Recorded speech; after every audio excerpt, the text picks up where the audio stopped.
Hello student, let us study about the triple T diagram, C curve, S curve or Benz curve. We already have discussed this topic in previous lecture. So let's see detail about this topic.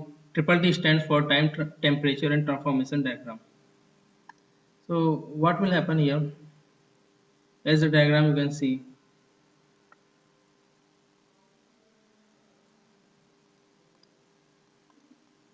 So here you can see that this is the 0%.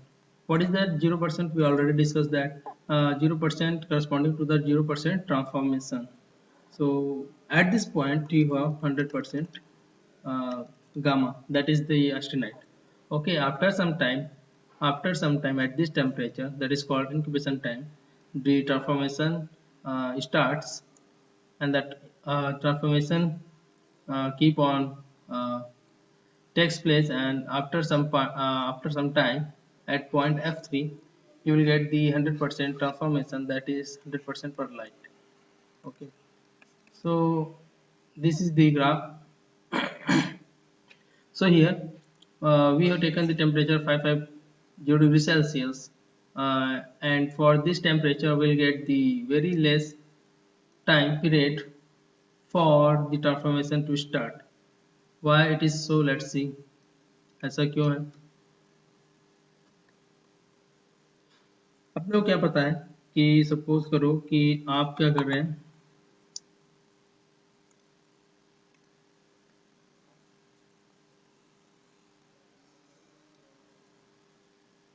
this is something like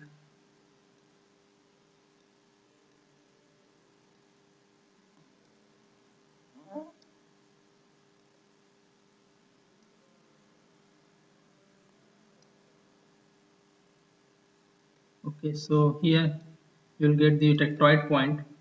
So this point is your tectoid point, and the temperature is 723 degrees Celsius, and above this point you will get the austenite, and if you cool it slowly you will get the phase mixture known as perlite. Okay, whenever you cool this austenite form of iron slowly at temperature 723 degrees Celsius, you will get alpha plus cementite, right? So this will come when you cool it slowly. And what will happen if you cool it very fast? Then what will be the product? Then if you cool it very fast, then you might get martensite, or you might get bainite, right? So we'll study that these things are obtained due to the higher cooling rate. So the most important thing is that cooling rate, right? And another important term will come, critical cooling rate. So we will study about this thing because as we studied that iron carbon diagram, your iron carbon diagram is equilibrium diagram. Okay, so in equilibrium diagram we don't have to bother about the cooling rate, right? Because in equilibrium diagram the things are stable with respect to time. So in this diagram we can't get the martensite or the bainite, right? You have to remember this thing. In this diagram you can't get this thing, right? Martensite or bainite, because this martensite and bainite are formed due to the higher cooling rate. So if you cool with high cooling rate, you might get the martensite. Cooling rate above critical cooling rate will give you the formation of martensite or bainite. So what is the important thing? Critical cooling rate से अगर और तेज आप cooling rate को रखते हो, उससे ज़्यादा cooling rate रखते हो, तो उस कंडीशन में you might get the martensite और बेनाइट. और क्रिटिकल कूलिंग रेट से अगर आप स्लो कूलिंग रेट करते हो तो उस कंडीशन में आपको परलाइट फॉर्म होगा. ठीक है. सो ये जो डायग्राम है, let's C,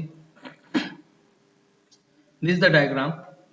here you can see ये जो कर्व आ रहा है ऊपर में, दिस इज द 100%.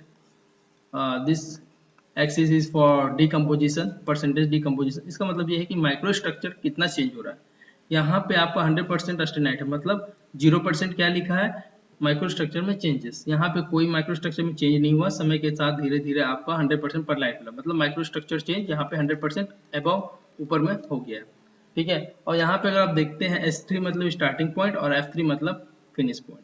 तो ये जो आपका प्लॉट किया गया है वो डायग्राम किस पे किया गया है, this is your time axis. ठीक है, जो मैंने अभी दिखाया दिस इज योर टाइम, और जो वर्टिकल वाला है that is the percent decomposition. Okay, तो ये रिमेंबर करना है आपको कि ये दोनों कौन कौन सी एक्सिस है। अब आपको ये पता करना है कि ये 550 में सबसे कम क्यों आया, क्योंकि ये देख लीजिए अगर आप कोई भी चीज़ का माइक्रो स्ट्रक्चर चेंज कराना चाहते हो तो आपको टेम्परेचर चेंज कराना पड़ेगा। तो यहाँ पे जो प्रेशर वो तो लगभग कांस्टेंट ही एटमॉस्फेरिक प्रेशर है। ठीक है, और यहाँ पे जो आपका टेम्परेचर रहेगा उसको वेरी करा के आप फेज चेंज करा रहे हो। यहाँ पे क्या आपका 0% है, मतलब 0% ट्रांसफॉर्मेशन हुआ, यहाँ पे 100% ट्रांसफॉर्मेशन हो गया। तो ये जो एक्सिस में आपको देख रहे हैं कि 550 डिग्री सेल्सियस पे सबसे कम समय मिल रहा है, किसके लिए, जब आपका ट्रांसफॉर्मेशन होना स्टार्ट हो रहा है। मतलब ऐसा है, ये समझ लिए कि आपको क्या लेना है, ऑस्टेनाइट लेना है। ठीक है, ऑस्टेनाइट जो भी है आपका 727 डिग्री सेल्सियस से ऊपर क्या रहेगा, स्टेबल रहेगा। कब, जब आपके पास इतना परसेंटेज क्या रहे, कार्बन रहे, मतलब जो टेट्राइड स्टील की बात कर रहे हैं हम लोग। तो इससे ऊपर लिया, अब क्या करना है, ये जो आपका ऑस्टेनाइट है उसको उठा के ऐसे एटमॉस्फेयर पे रख देना है जहां टेम्परेचर पर्टिकुलर हो, जो बिलो हो 723 से। फॉर एग्जांपल जैसे 550 है तो यहाँ पे टेम्परेचर 550 है, मान लो एक फर्नेस का टेम्परेचर 550 है, उसमें आपने ऑस्टेनाइट को रख दिया। तो ऐसे जब आपने रख दिया ऑस्टेनाइट को तो at for some time period वहां पे कोई माइक्रो स्ट्रक्चर में चेंजेस नहीं आएगा। तो ये वही 1 सेकंड दिखा रहा है ग्राफ में, जब तक माइक्रो स्ट्रक्चर में चेंज 0% दिखा रहा है, और उसके बाद से आपका चेंज होना चालू होगा। तो ये 1%, जो ये 1 सेकंड है जब तक माइक्रो स्ट्रक्चर में चेंज नहीं आ रहा, that is called incubation time period. तो ये होता है इंक्यूबेशन के बारे में लिखा हुआ है। अब क्या होता है कि आपका जब ट्रांसफॉर्मेशन होना चालू होता है तो आपको ऐसा कुछ कर्व मिल रहा है, और यहाँ पे जाके F3 मिल गया, मतलब आपका फिनिश हो गया, 100% आपको पर लाइट मिल गया, फेस चेंज हो चुका है, माइक्रो स्ट्रक्चर में आपकी चेंजेस 100% हो चुके हैं। अब ये बात रही कि 550 में ही आपको सबसे कम इंक्यूबेशन टाइम क्यों मिला, 450 में उससे ज़्यादा, 650 में और ज़्यादा, 400 में और ज़्यादा मिल रहा है, 700 में और ज़्यादा मिल रहा है। तो इसके पीछे क्या कारण है, let's see. There are two main forces for which transformation occur. पहला जो आपका है ड्राइविंग फोर्स, और दूसरा होता है डिफ्यूजन फोर्स। ठीक है, तो पहला आपका क्या आ रहा है, ड्राइविंग फोर्स, और दूसरा आ रहा है डिफ्यूजन। तो एक समझिए बात की, जो ड्राइविंग फोर्स होगा वो क्या है और डिफ्यूजन फोर्स क्या होगा। डिफ्यूजन का मतलब हम लोग समझते हैं कि डिफ्यूज करना मतलब मूवेबिलिटी ऑफ द एटम। तो अगर टेम्परेचर बहुत ज़्यादा रहेगा तो कोई भी एटम आराम से मूव करेगा इधर उधर, तो उसका एनर्जी ज़्यादा रहेगी। तो डिफ्यूजन फोर्स ज़्यादा कब रहेगा, जब आप हायर टेम्परेचर पे डील करोगे। इसका मतलब ये है कि जो ये टेम्परेचर है आपको ज़्यादा रखना पड़ेगा, तब आप क्या बोलते हैं, डिफ्यूजन फोर्स ज़्यादा अच्छा होगा। लेकिन ड्राइविंग फोर्स क्या होता है, this is your temperature difference. तो टेम्परेचर डिफरेंस बढ़ाने का मतलब ये है कि आप 723 डिग्री सेल्सियस पे गामा आयरन रखे हो, अगर इसको आप डाउन करके सपोज करो कि आपने 720 रख दिया डिग्री सेल्सियस, ठीक है, टेम्परेचर का। अब क्या किया, पहला टेम्परेचर रहेगा, और एक दूसरा प्रोसेस किया जिसमें आपने इसको थोड़ा और कम कर दिया, सपोज करो 700 डिग्री सेल्सियस। तो आप ये बता सकते हो कि कौन सा टेम्परेचर जिसमें टेम्परेचर डिफरेंस, इसमें पहले वाला जो केस है उसमें टेम्परेचर डिफरेंस कम है यहाँ पे। तो इसमें जो ड्राइविंग फोर्स है, जो टेम्परेचर डिफरेंस के कारण है वो काफी कम है, मतलब वो 723 के पास ही है। तो माइक्रो स्ट्रक्चर में चेंज काफी धीरे होगा, और अगर टेम्परेचर डिफरेंस ज्यादा कर दोगे तो उसका ड्राइविंग फोर्स ज्यादा मिलेगा टेम्परेचर डिफरेंस होने के कारण। ठीक है, जैसे कि ये समझ लीजिए कि आप एक बर्फ रखे हो, आइस है, ठीक है, वो 0 डिग्री सेल्सियस पे है, आपको उसको जल्दी से क्या बोलते हैं लिक्विड में लाना है, तो आप क्या करोगे, ऐसे एटमॉस्फेयर में रखोगे जो हीटेड हो पहले से, अधिक टेम्परेचर में हो। ठीक है, तो जल्दी पिघल जाएगा वो। तो इसी प्रकार से उसका फेस चेंज हो रहा है। तो इसी प्रकार से अगर आपने ऑस्टेनाइट को रखा हुआ है 723 पे, तो आप चाहोगे कम से कम टेम्परेचर में रखें ताकि उसका फेस चेंज जल्दी से जल्दी हो। तो ये होता है ड्राइविंग फोर्स। लेकिन इसके साथ ही साथ एक होता है डिफ्यूजन फोर्स। ये इंपॉर्टेंट इसलिए है क्योंकि अगर आप बहुत ही कम टेम्परेचर में रख दोगे तो क्या होगा, आपका जो एटम्स है कार्बन वगैरह के, वो अच्छे से मूव ही नहीं कर पाएंगे, अपने पोजीशन पे ही लॉक हो जाएंगे। तो आपको जो माइक्रो स्ट्रक्चर में चेंज आना चाहिए था, जो आप डिजायर करते हो, वो चेंज नहीं मिल पाएगा। इसलिए आपका डिफ्यूजन फोर्स भी इंपॉर्टेंट है और ड्राइविंग फोर्स भी इंपॉर्टेंट है। तो इसमें क्या होता है, जैसे ज्यादा से ज्यादा आप टेम्परेचर डिफरेंस बढ़ा दोगे, मतलब टेम्परेचर कम करोगे, तो आपका ड्राइविंग फोर्स तो बढ़ेगा लेकिन डिफ्यूजन फोर्स कम होने लग जाएगा। ये जो कर्व होगा ड्राइविंग फोर्स और डिफ्यूजन फोर्स का। ठीक है, जैसे आपने क्या किया, टेम्परेचर बढ़ा दिया, तो ये टेम्परेचर बढ़ा रहे हो तो क्या होगा, सॉरी टेम्परेचर बढ़ते जाएगा तो आपका ये जो ड्राइविंग फोर्स है वो कम होते जाएगा। ठीक है, और डिफ्यूजन फोर्स बढ़ते जाएगा। ये जो टेम्परेचर है ये वो टेम्परेचर है जब ऑस्टेनाइट को आप उठा के एक पर्टिकुलर टेम्परेचर में रख रहे हो। फॉर एग्जांपल मैंने 723 डिग्री सेल्सियस जो ऑस्टेनाइट था उसको उठा के पर्टिकुलर टेम्परेचर 450 डिग्री सेल्सियस पे रखा है। ठीक है, तो ये वो टेम्परेचर 450 डिग्री सेल्सियस ये वाला टेम्परेचर है। ठीक है, मतलब 450 मैं देखूंगा कहाँ आएगा, लगभग यहाँ पे आएगा। तो 450 को जब मैं प्लॉट करता हूँ तो वहां पे क्या मिलता है, मुझे ड्राइविंग फोर्स ज्यादा मिलेगा और डिफ्यूजन फोर्स कम मिलेगा। ठीक है, और उसी प्रकार से अगर मैं टेम्परेचर हाई कर लेता हूँ, उसी प्रकार से अगर मैं टेम्परेचर हाई करता हूँ, ठीक है, सपोज करो मैं रख दिया इसको 650 डिग्री सेल्सियस पे, तो सपोज करो ये मेरा 650 डिग्री यहाँ पे आ रहा है लगभग। तो यहाँ पे क्या होगा, डिफ्यूजन फोर्स तो काफी अच्छा है, डिफ्यूजन फोर्स ज्यादा है, लेकिन जो ड्राइविंग फोर्स है वो कम है। तो कुल मिलाकर जो एक्टिव फोर्स एक्ट करेगा माइक्रो स्ट्रक्चर चेंज करने के लिए तो काफी अच्छे से एक्ट नहीं करेगा, मतलब इसमें टाइम आपको ज्यादा लगेगा।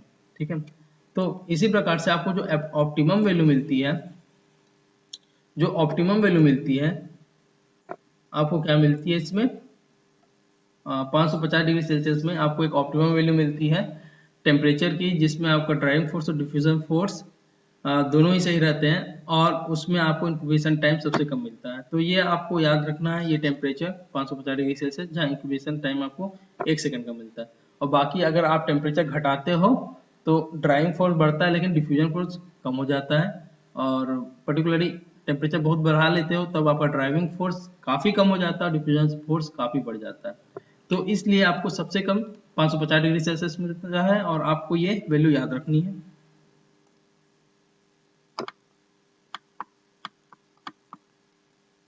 सो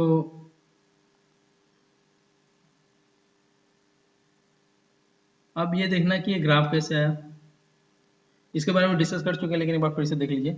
ये जो आपका एक्सिस था ऊपर वाला डायग्राम, यहाँ पे आपका परसेंटेज डिकम्पोजिशन है, लास्ट वाले में percentage temperature, right. So what you have to do, and this abscissa is your time axis here, and in second diagram also it is time.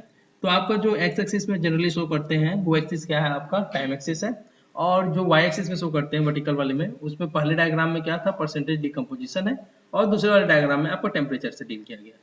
तो इसमें क्या हो रहा है ये देख लीजिए, ध्यान देने की बात है। पहले आपका फर्स्ट डायग्राम से देखिए क्या हो रहा है।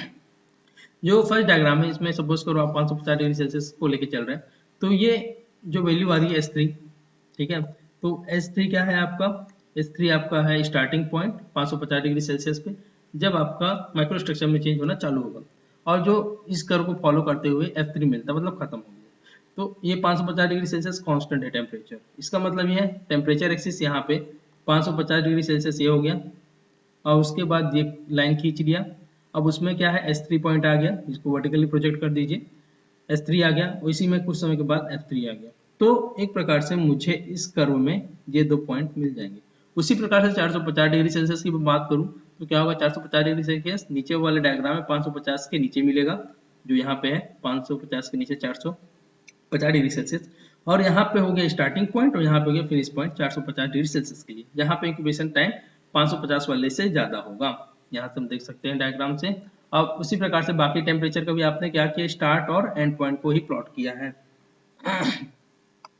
तो इस प्रकार से आपका अगर हम देखा जाए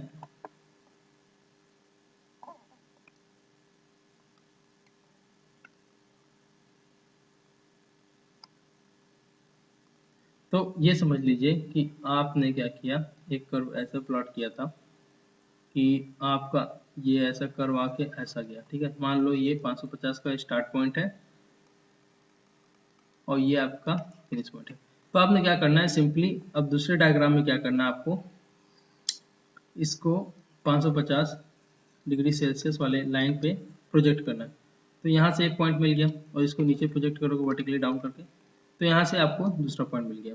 अब इसी प्रकार से आप दूसरा टेम्परेचर देख लो, सपोज करो 450 वाला है, तो 450 वाले में नीचे आ गया, पॉइंट कुछ इसको प्लॉट कर दो यहाँ पे और इसका फिनिश पॉइंट को यहाँ प्लॉट कर दो। तो इस प्रकार से आपको बहुत सारे पॉइंट मिलेंगे, इनफिनाइट पॉइंट्स लेना है आपको और उसके बाद उनको ज्वाइन करना है। तो उसके बाद जब ज्वाइन करोगे तो आपको पूरा एक कर्व मिल जाता है। तो ये जो कर्व होता है, ये कर्व सी जैसा दिखता है, इसको सी कर्व बोलते हैं। ऊपर वाला एस जैसे दिखता है, इसको एस कर्व बोलते हैं। ठीक है।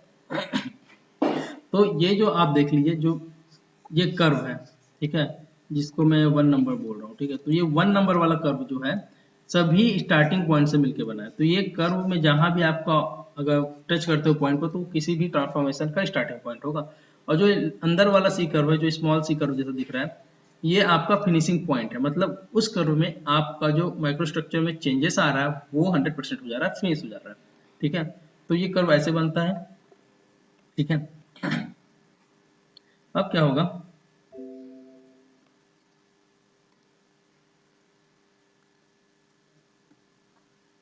तो यहाँ पे आपकी थ्योरी लिखी हुई है, जो पढ़ाया गया है उसी के बारे में पढ़ लीजिएगा इसे। तो इसके बाद जो इम्पोर्टेंट बात आती है, आपको ध्यान देने वाली बात है, वो आपकी है क्रिटिकल कूलिंग रेट। ठीक है, तो क्रिटिकल कूलिंग रेट काफी इंपॉर्टेंट है। जैसे कि लिखा है कि slow cooling process produces course structure and fast cooling produces fine structure. And यहाँ पे क्या लिखा है, when the cooling rate is such that if just touches the nose of triple T diagram called critical cooling rate। तो ये important चीज है। देखो क्या होता है क्रिटिकल कूलिंग रेट। ये देखिए, मैं सी कर्व की बात कर रहा हूँ यहाँ पे। तो यहाँ पे आपने क्या ले लिया है, एक सैंपल उठा लिया। इनिशियल इस कंडीशन में था आपका सैंपल, मतलब 725 डिग्री सेल्सियस से ऊपर है। इसका मतलब ये है कि ये आपका ऑस्टेनाइट है। ठीक है, अब क्या होगा, इसको आप कूल किए तो एक कूलिंग रेट ऐसा आएगा। देखिए, पर अगर मैं फर्स्ट नंबर की बात करूं तो कूलिंग रेट क्या किया उन्होंने, ऐसा लाइन खींचा। इसका मतलब ये है कि इसकी जो कूलिंग रेट है नंबर 1 वाले की, इसको मैं अगर सपोज 2 बोलता हूँ, तो नंबर 1 वाले की कूलिंग रेट कम है एज कम्पेयर टू 2 वाला। बिकॉज ये देख लो, नंबर 1 का जो कर्व है, ठीक है, ये लाइन है जो उसमें कूल जो कर रहा है, वो टेम्परेचर, जो टेम्परेचर में ड्रॉप आ रहा है वो समय काफी ज्यादा ले रहा है। ठीक है, तो इसका मतलब ये है कि टेम्परेचर में कम चेंजेस हो रहा है, समय ज्यादा ले रहा है, मतलब कूलिंग रेट कम है, स्लो है। और वहीं अगर मैं दूसरे लाइन की बात करता हूँ, ये सेकंड वाला, उसमें क्या हो रहा है, आपका टेम्परेचर में जो गिरावट आ रहा है, जो ड्रॉप आ रहा है टेम्परेचर में, वो काफी ज्यादा है as compared to the time. तो जब कम समय में ज्यादा टेम्परेचर कम हो जाए, जब कम समय में टेम्परेचर ड्रॉप ज्यादा हो जाए, मतलब टेम्परेचर में गिरावट बहुत ज्यादा हो जाए, तो कूलिंग रेट ज्यादा हो जाएगी। तो यहाँ पे जो कूलिंग रेट है, जब आपका ये नोज को टच करते हुए जाएगा, ये कर्व है जो, जैसे ये स्टार्टिंग वाला कर्व है एस, और ये फिनिशिंग वाला कर्व है। ठीक है, तो इसके जब नोज को टच करते हुए निकल जाता है, तो ये कूलिंग रेट आपका क्रिटिकल कूलिंग रेट होता है। अब क्रिटिकल कूलिंग रेट से आप तेज कूलिंग रेट रखोगे, जैसे कि मैं अभी ड्रॉ कर रहा हूँ, इससे थोड़ा तेज, ये स्ट्रेट ही लाइन जूम कीजिए, हालांकि स्ट्रेट नहीं बन पा रहा। तो ये स्ट्रेट लाइन जो बनाया मैंने, ये क्रिटिकल कूलिंग रेट से ज्यादा कूलिंग रेट पे है, इसका कूलिंग रेट और ज्यादा है क्रिटिकल कूलिंग रेट से। तो इस कंडीशन में आपको मार्टेनसाइट मिल सकता है। तो मार्टेनसाइट स्टार्ट के लिए आपको क्या देखना है कि मार्टेनसाइट स्टार्ट कब होता है, 200 डिग्री सेल्सियस में। सो ये जो लाइन दिख रहा है, इसको बोलते हैं मार्टेनसाइट स्टार्ट लाइन। और जो नीचे वाला लाइन दिख रहा है लगभग 100 डिग्री सेल्सियस पे, वहां पे मार्टेनसाइट आपका फिनिश हो जाता है। तो इसको बोलते हैं मार्टेनसाइट फिनिश लाइन। तो आपका जब मार्टेनसाइट फिनिश हो जाएगा, मतलब 100% मार्टेनसाइट मिल जाएगा। ठीक है, तो ये हो गया क्रिटिकल कूलिंग रेट। अब एक आता है बेनाइट, इसके बारे में भी और पढ़ेंगे। अब स्टडी क्या करना है, इसमें ध्यान दीजिए।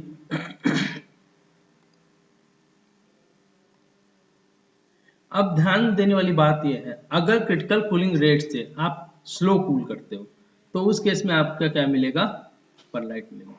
तो ये जो बात है, ये क्रिटिकल कूलिंग रेट पे आपने एक लाइन खींचना है 550 डिग्री सेल्सियस पे। ठीक है, तो ये 550 डिग्री सेल्सियस है टेम्परेचर, उसके ऊपर आपको क्या मिलता है, परलाइट, ये याद रखना है। और उसके नीचे आपको मिलता है बेनाइट, इसके बारे में अभी डिस्कस करेंगे।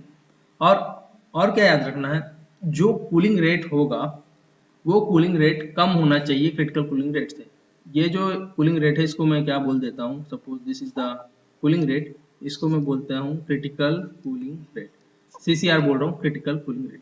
तो क्रिटिकल कूलिंग रेट से अगर मैं स्लो कूल करता हूँ, इससे अगर मैं स्लो कूल करूं, ठीक है, तो उस कंडीशन में क्या मिलेगा मुझे, परलाइट मिलेगा, ठीक है, स्लो कूलिंग में, ठीक है। और क्रिटिकल रेट से, अगर क्रिटिकल रेट के बराबर या उससे ज्यादा, ठीक है, इसको लिख दीजिए इक्वल, और you can say greater, at that condition will get martensite.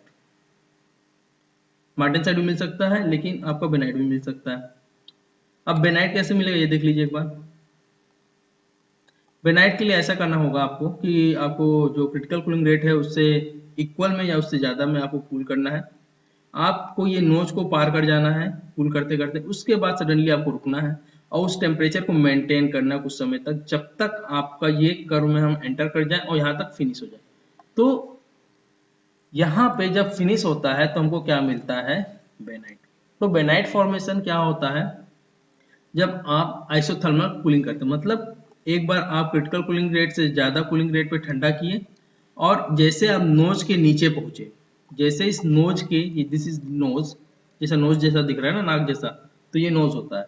तो नोज के नीचे पहुंचना है और मार्टेन साइड स्टार्टिंग लाइन से ऊपर रहना है, ये कंडीशन। इसके नीचे 550 डिग्री सेल्सियस से नीचे और 200 डिग्री सेल्सियस से ऊपर, तो इस बीच में आके आपको स्टॉप लेना है। स्टॉप लेने के बाद उसी टेम्परेचर को मेंटेन करना है कुछ समय तक, फिर आपका ट्रांसफॉर्मेशन स्टार्ट होगा। देखिए यहाँ पे स्टार्ट हो गया और आफ्टर सम टाइम आपका ट्रांसफॉर्मेशन ऐसे फिनिश हो जाता है। तो ये बनता है आपका बेनाइट। तो यहाँ तीन इंपॉर्टेंट चीज है, pearlite, bainite and third one is your martensite. तो इसमें देखिए एक बात, एक चीज हमें पता है कि अगर हम स्लो कूल करते हैं तो जो ग्रेन ग्रोथ होता है वो काफी अच्छा होता है, ये हमको बेसिक पता है। स्लो कूलिंग से क्या होगा, आपका जनरली क्या बनता है, कोर्स ग्रेन बनते हैं, राइट, ये याद रखने वाली बात है। तो इसका जस्ट उल्टा क्या हो जाएगा, अगर मैं फास्ट कूलिंग रेट रखूं तो इससे क्या बनेगा, फाइन ग्रेन मिलेगा।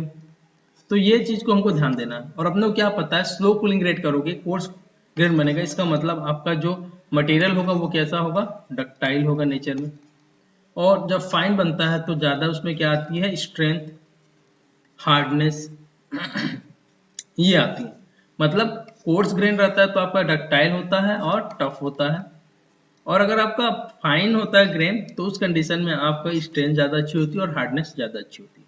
तो उसी प्रकार से जैसे जितना ज्यादा आप स्लो कूलिंग करोगे उतना ही ज्यादा आपका कोर्स ग्रेन बनता है। तो इससे क्या मतलब है, ये देख लीजिए। मतलब ये देखिए, एक लाइन है ऐसा, अगर इस लाइन को मैं बोलता हूं कि अगर आप इस लाइन को देखो, ठीक है, सपोज ये वाला लाइन देखो, इसका इस लाइन को मैं सपोज बोलता हूँ 2। तो अगर मैं एक से तुलना करता हूँ 2 की, so the cooling rate is the cooling rate of 2 is higher than the cooling rate of A. तो cooling rate of 2 is greater than cooling rate of 1।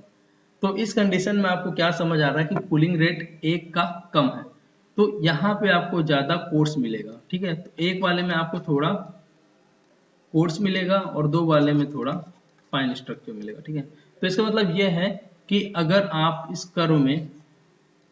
Curve के अलॉन्ग ऊपर जाओ, ठीक है, मतलब स्लो कूलिंग रेट की तरफ जाओ, तो उस कंडीशन में आपको प्रोडक्ट क्या मिलेगा, आपको डक्टाइल मिलेगा, और उसको उल्टा जाओगे तो आपको हार्ड मिलेगा।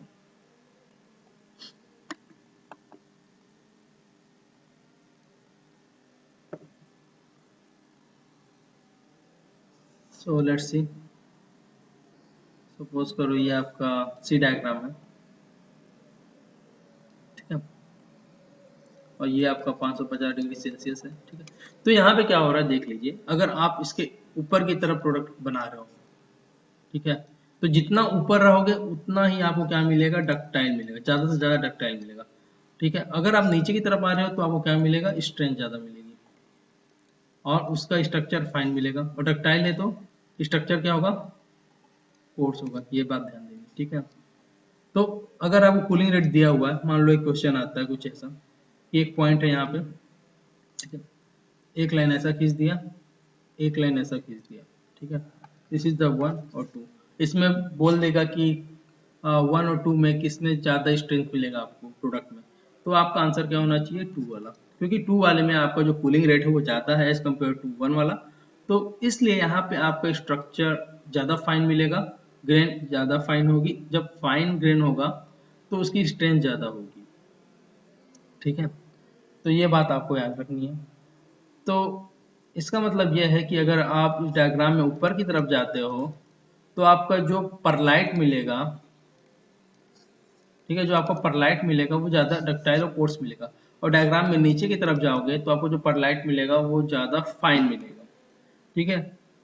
अब क्या हो रहा है, यहाँ तक तो हो गया क्लियर।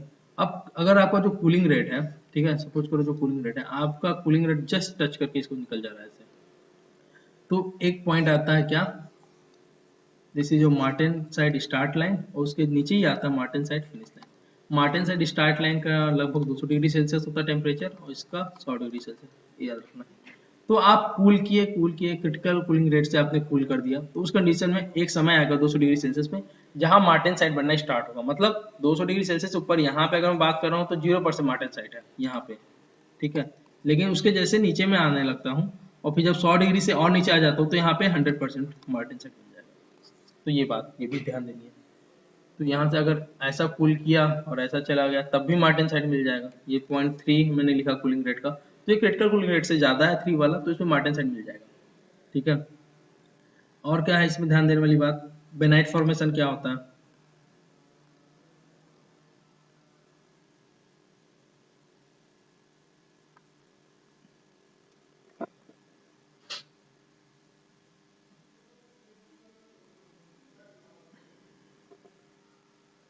बेनाइट फॉर्मेशन के बारे में देखेंगे, फिर से डिस्कस हो ही चुका बेनाइट के बारे में भी, अगर इसमें डाउट है तो आप पूछ लीजिएगा। क्या है, क्रिटिकल कूलिंग रेट से आपको ज़्यादा कूलिंग रेट पे जाना है थोड़ा, है ना, और उसको होल्ड करना है किसके बीच में, 550 और मार्टिन साइड स्टार्ट लाइन के बीच में। तो ये टेम्परेचर के बीच में आपको होल्ड करना है पहुंच के, और उसको होल्ड करना है कॉन्स्टेंट टेम्परेचर पे, और यहाँ पे जाके आपका बेनाइट मिलता है 100%, ठीक है। तो ये हो गया बेनाइट फॉर्मेशन। बेनाइट के लिए भी एकदम सिमिलर है, अगर आप इस लाइन के ज़्यादा करीब हो, ठीक है, जैसे कि फिर से बना लेते हैं diagram,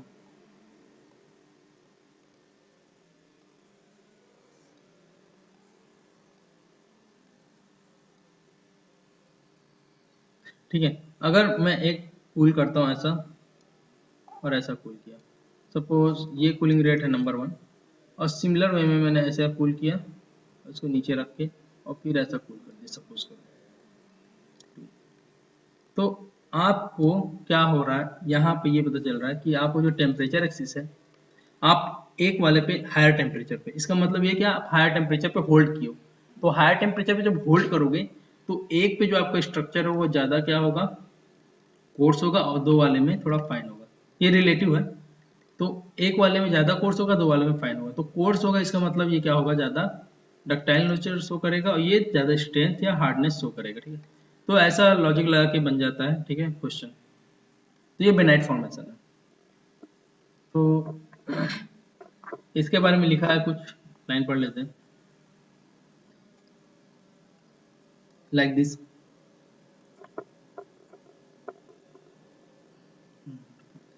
Any cooling rate equal to or higher than critical cooling rate will almost freeze on its location। मतलब क्रिटिकल कूलिंग रेट या उससे ज़्यादा करोगे तो जो आपका कार्बन आइटम होता है वो मोशन ही नहीं कर पाता, जहाँ था वहीं पे जम जाता है। तो ये जो स्ट्रक्चर होता है इसमें क्या होता है, देखो नेक्स्ट लाइन पे, and the microstructure appeared like colloidal solution of cementite into ferrite or mechanical mixture of ferrite and cementite, and this microstructure is called martensite। तो याद रखना है कि जो आपका martensite होता है वो आपका अल्फा प्लस cementite ही होता है, लेकिन ये क्या है, मैकेनिकल मिक्सचर होता है, ठीक है। मतलब एक प्रकार से देखेंगे तो माइक्रो परलाइट में भी अल्फा सीमेंटाइट है, इसमें भी अल्फा प्लस सीमेंटाइट है, ठीक है, लेकिन इट्स लाइक कोलिडियल सॉल्यूशन है इसमें। तो इसकी जो क्या बोलते हैं मार्टेनसाइट की माइक्रो स्ट्रक्चर है वो आपको याद रखना है, बीसीटी, बॉडी सेंट्रल टेट्रागोनल। यहाँ नेक्स्ट पॉइंट में देखिए, मार्टेनसाइट इज दी हार्डेस्ट। तो ये इंपॉर्टेंट पॉइंट है, जो मार्टेनसाइट है वो सबसे ज़्यादा क्रिटिकल कूलिंग रेट से भी ज़्यादा कूलिंग रेट रखने पे आपको मिलता है मार्टेनसाइट। तो जब आप इतना तेज़ी से ठंडा करते हो मतलब ये है कि समझ लीजिए कि आपने सीधा हायर टेम्परेचर निकाला 723 डिग्री सेल्सियस पे, और उस सैंपल को सीधा हवा में रख दिया या पानी में डाल दिया, मतलब इतना कूलिंग रेट, तो काफ़ी तेज़ी से आप कूल करोगे इस चीज़ को। तो कूलिंग रेट जब ज़्यादा करोगे तो जो सरफेस रहेगा उसमें बहुत ही ज़्यादा फाइन पार्टिकल होंगे, बहुत ज़्यादा फाइन ग्रेन स्ट्रक्चर होगा, तो उसकी हार्डनेस बहुत ज़्यादा होगी। इसलिए जो मार्टेनसाइट होता है उसमें आपको सबसे ज़्यादा हार्डनेस मिलता है। Martensite is the hardest and the most brittle phase of the iron. तो आयरन का जो मोस्ट ब्रिटल फेज है वो आपका मार्टेनसाइट है। अब क्या लिखा है, इस माइक्रोस्ट्रक्चर इज बीसीटी, मतलब बॉडी सेंटर टेट्रागोनल होता है इसका स्ट्रक्चर। और नेक्स्ट क्या लिखा है, in pearlite formation carbon diffuses several atomic distances and it produces purely by process of diffusion, but the martensite is a diffusionless process in which carbon diffuses only a fraction of atomic distances।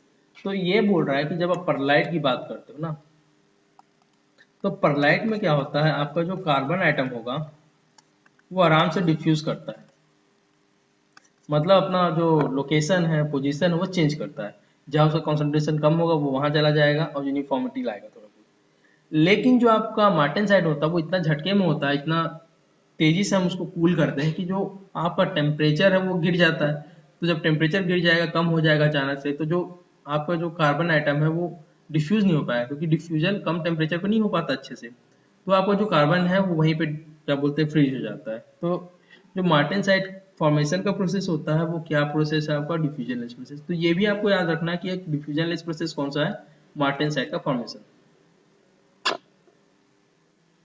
अब देख लीजिए क्या लिखा next point में, in the process of transformation of austenite into martensite the volume increases. मतलब ये है कि मार्टेनसाइट आपने बनाया तो उसकी वॉल्यूम थोड़ी बढ़ जाएगी। तो क्या बोल रहा, but in case of pearlite transformation volume decreases. तो ऑस्टेनाइट से अगर आप मार्टेनसाइट बनाते हो तो वॉल्यूम थोड़ा बढ़ेगा और परलाइट के केस में थोड़ा घटेगा। अब एक टर्म, नेक्स्ट इंपॉर्टेंट टर्म क्या लिखा, austempering is the process of bainite formation. तो ये टर्म तो आपको याद रखना है। आर्च टेम्परिंग ऑस्टेनाइट जैसा लग रहा है बट ऐसा कुछ नहीं है। आर्च टेम्परिंग मतलब ये है कि जो बेनाइट फॉर्मेशन होता है उसी प्रोसेस को बोलते हैं austempering. You have to remember this point, right. ये काफी इंपॉर्टेंट है कि आर्च टेम्परिंग क्या होता है। Austempering is the process of bainite formation, you have to remember. क्या लिखा, when a sample of austenite is quenched into some medium, surface and core will experience different cooling rate. Since surface comes into contact with the quenched medium and cooled immediately, it converts into martensite and becomes rigid, but the core is still austenite. Austenite has higher density and after certain time period, when it converts into martensite, its volume got increased. This process produced the crack on the surface. So crack during quenching are due to the density difference and not due to the thermal stresses। तो ये काफी important बात है क्या, कि जैसे कि आपने क्या लिया, मार्टेन ऑस्टेनाइट लिया। अब क्या करते हो, ऑस्टेनाइट को हायर कूलिंग रेट पे ठंडा करना है। तो हायर कूलिंग रेट में जब ठंडा करोगे किसी भी ऑब्जेक्ट को, तो उसको आप कम टेम्परेचर वाले एटमॉस्फेयर में ले जाओगे। तो मान लो आपने क्या किया, एक हायर टेम्परेचर पे ऑस्टेनाइट था, उसको उठा के कम टेम्परेचर पे रख दिया। तो जब कम टेम्परेचर में रखोगे तो क्या होगा, आपका जो ऑस्टेनाइट का जो आपका वर्क पीस है उसके जो सरफेस होगा वो सबसे पहले कांटेक्ट में आएंगे एटमॉस्फेयर सराउंडिंग से। तो क्या होंगे, जो सरफेस वो जल्दी से ठंडा हो जाएगा। तो सरफेस जब जल्दी से ठंडा हो जाएगा, टेम्परेचर डिफरेंस जल्दी आ गया सरफेस पे, तो ये जो सरफेस है उसमें क्या हो जाएगा, माइक्रोस्ट्रक्चर में चेंजेस आ जाएंगे। मतलब ये समझिए कि आपका ये मान लो प्रोडक्ट है, ठीक है। तो ये जब कूल हुआ तो ये जो बाहर वाला है सरफेस, यहाँ पे आपके फाइन स्ट्रक्चर बन गए क्योंकि जल्दी ठंडा हो गया, और अंदर में आपका कोर्स स्ट्रक्चर मिले क्योंकि वो धीरे धीरे ठंडा हो रहा है, ठीक है। तो यहाँ पे क्या होता है, मान लो आपका जो कुछ सरफेस है, सरफेस में कुछ पार्ट आपका क्या बन गया, मार्टेनसाइट बन गया, और अंदर वाला अभी भी क्या है, ऑस्टेनाइट है, ठीक है। तो ये क्या होगा, दोनों में क्या है, मार्टेनसाइट और ऑस्टेनाइट, इनमें वॉल्यूम का डिफरेंस आ जाए क्योंकि दोनों की डेंसिटी सेम नहीं है, दोनों का एटॉमिक बेंडिंग फैक्टर सेम नहीं है। तो क्या होगा, अब जो अंदर वाला स्टेनाइट है जब कन्वर्ट होके वो अपना फेस चेंज करके मार्टेनसाइट में जाएगा तो इसका वॉल्यूम और बढ़ेगा। तो जो बाहर वाला पहले से ही अपना वॉल्यूम बढ़ा के रखा है, अभी अंदर में क्या है, बाद में बदलेगा, तो उसमें आपका जो वॉल्यूम है उसमें दोनों में चेंजेस आ जाएगा। तो यहाँ पे आपका क्रैक प्रोपगेशन हो सकता है। तो ये जो क्रैक प्रोपगेशन है वो डेंसिटी डिफरेंस के कारण होता है। क्यों, क्योंकि आपका जो मार्टेनसाइट की डेंसिटी है और ऑस्टेनाइट की डेंसिटी वो सेम नहीं है, ठीक है। तो यहाँ पे लाइन इम्पॉर्टेंट है, जैसे कि austenite has higher density and after certain time period when it converts into martensite its volume got increased. मतलब ये है कि आपका सरफेस में जो भी था वॉल्यूम, सरफेस में जो भी था ये आपका मार्टेनसाइट में बदल गया और फिक्स हो गया। आफ्टर सम टाइम जो सेंटर में आपका गामा था, ऑस्टेनाइट था, वो भी बाद में मार्टेनसाइट में बदला और इसकी वॉल्यूम इंक्रीज हो जाएगी। तो जब इंक्रीज होगी वॉल्यूम ऑस्टेनाइट से मार्टेनसाइट बदल के कोर का, तो वो बाहर में क्रैक प्रोड्यूस कर सकता है सरफेस में। तो ये जो क्रैक प्रोड्यूस हो रहा है वो डेंसिटी डिफरेंस के कारण हो रहा है। तो ये बात याद रखनी है। So this is the arch tempering. We already discussed this thing. To produce the bainite, the sample has to be quenched below the nose. तो nose से नीचे रखना है और martensite temperature के ऊपर रखना है।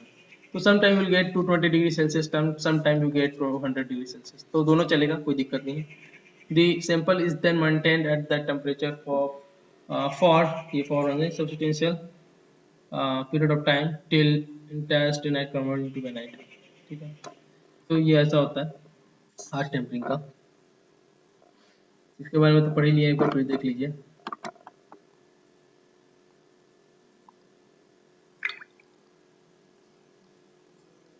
आपको क्या करना है, क्रिटिकल कूलिंग रेट से हायर कूलिंग रेट देना है।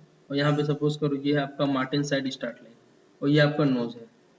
तो इन दोनों के बीच में आपको जाके रुकना है और उसको ठंडा करना है। ये जो ठंडा कर रहे हो ये आपका जा रहा है क्या, कांस्टेंट टेम्परेचर आइसोथर्मल। और ये पॉइंट जहाँ मिल रहा है आपका फिनिशिंग, यहाँ पे आपको मिल जाता है। जो बेनाइट फॉर्मेशन का प्रोसेस होता है उसको हम लोग क्या बोलते हैं, आर्च टेम्परिंग।